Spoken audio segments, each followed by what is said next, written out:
Hi everyone, this is the Arsenal Action Podcast, and I'm Gaffer. Right, I'm going to kick off today's podcast by talking about the midweek defeat to Manchester United in the Champions League. Bit of a disappointing performance, to say the least. I think Wenger, he set his stall out from the crowd to get on, on Man United's back and have a hostile atmosphere, and the early goal just knocked us for six. And then it was followed on by another mistake by Almunia, and it was 2-0, and then basically it was game over. And after that, you can see the players were down. They never really believed that we was going to get anything out of the game, and it was very painful to watch. Some people have described it as men against boys. You can't really argue with that. Watching it for me was almost like watching a cat toying with a piece of string. It was just painful. It was horrible to watch, and it's just disappointing that having come that far in a competition, having reached the semi-final, we sort of let ourselves down over the two legs, I feel. We didn't sort of take the game to Manchester United at their ground. If we would have got an away goal at Old Trafford, then maybe we wouldn't have been so edgy at the Emirates. So I think tactically, over the two legs, Ferguson's the master, and Wenger was basically his bitch over the two games. Wenger got the tactics wrong yet again. Just the same as the FA Cup semi-final against Chelsea. Wenger's a great manager, but tactically, he's got a lot to learn, I still think. He's very good at finding players who are unknown and developing them into world-class players, but tactically, question marks over Arsene. Anyway, don't want to dwell on that too much. I'm going to talk about Pat Rice and his role at the club. Now, don't get me wrong, Pat Rice is a legend at the club. He's been the captain. He's won things at Arsenal. He's been for Arsenal for years and years and years. He's a great man. He's an Arsenal man through and through. But when we're talking about his actual responsibility and his role at the club, what does Pat Rice do? What does he contribute? Apart from warming the players up prior to the game, he just sits there on the bench like the Churchill dog, nodding his head to whatever Wenger's saying. Wenger seems to be waving his arms about, stressing out about things, and you just see Pat Rice just nodding his head. Now, don't get me wrong, a number two should support the manager, be a number two. Now, when I compare Arsenal to Manchester United over the years, Manchester United, they've had Alex Ferguson in charge for a long, long time. We've had Arsene Wenger in charge for a long, long time.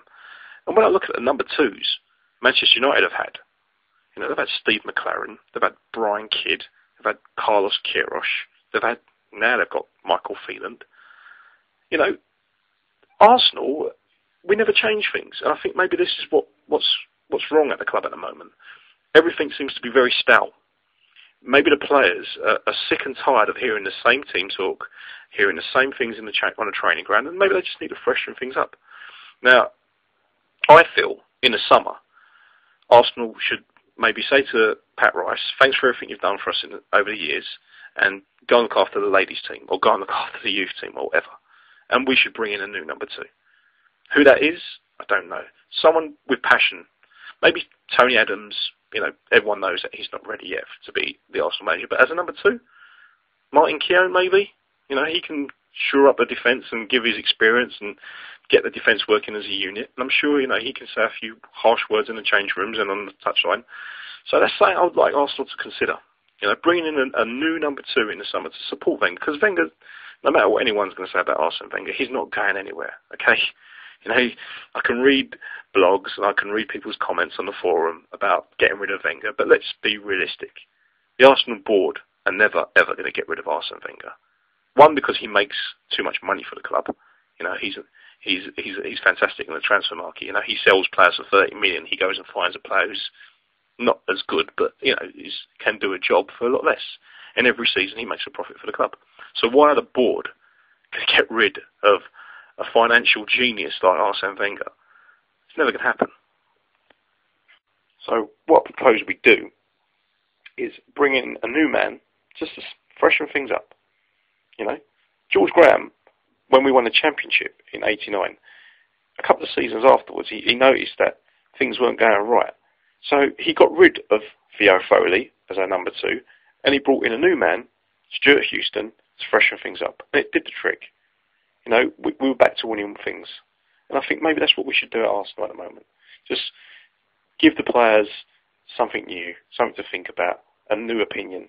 Someone that's not scared to say to Wenger, do you know what? I don't think that this 4-5-1 is working. Let's stick back to playing 4-4-2. Someone that's not just going to sit there and agree with everything he says. He does. So, moving forward, maybe that's an option for us in the summer. What else can we do in the summer? Well, we've definitely got to start thinking about buying a new centre-back. You know, because Gallas and Touré are very good. But with some of us even said it before this season even started, we needed a big, powerful centre-back. And that's certainly what we've been lacking this season. So, number one priority for me is a centre-half. Julian Lescott at Everton, Hengeland, a couple of options there. What else do we need? Again, I said it at the start of last season, we need an enforcer in midfield, powerful man in midfield, who's going to break up the play, give the ball to Fabregas, and allow Fabregas to do his magic.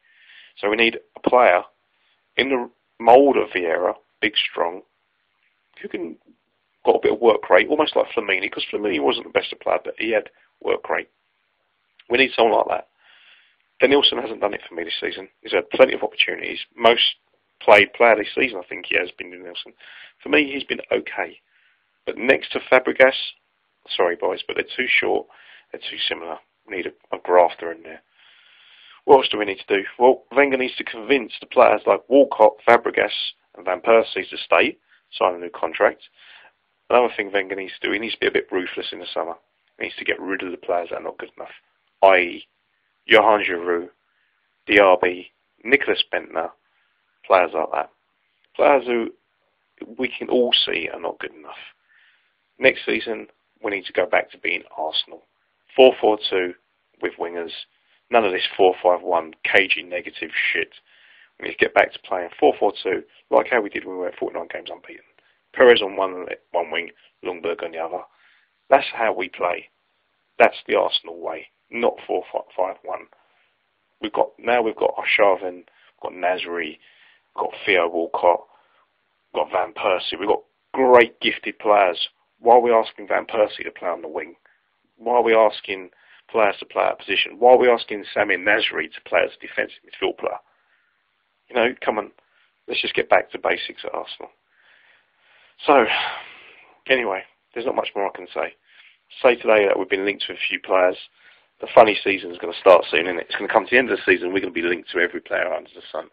All I can say is that it's going to be quite stressful times for Arsenal fans.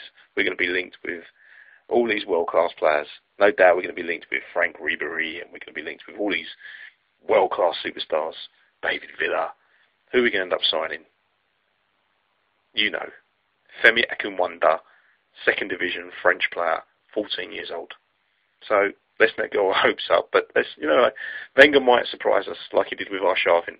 We might sit there for 10 weeks while the transfer of Xabi Alonso sorts itself out. Maybe we'll sign him just 2 minutes gone past deadline day. Anyway, lads, thanks for listening, and don't forget to sign up to our forum at www.arsenalaction.com and keep checking our blog, and we'll be seeing you soon. Take care, Gooners.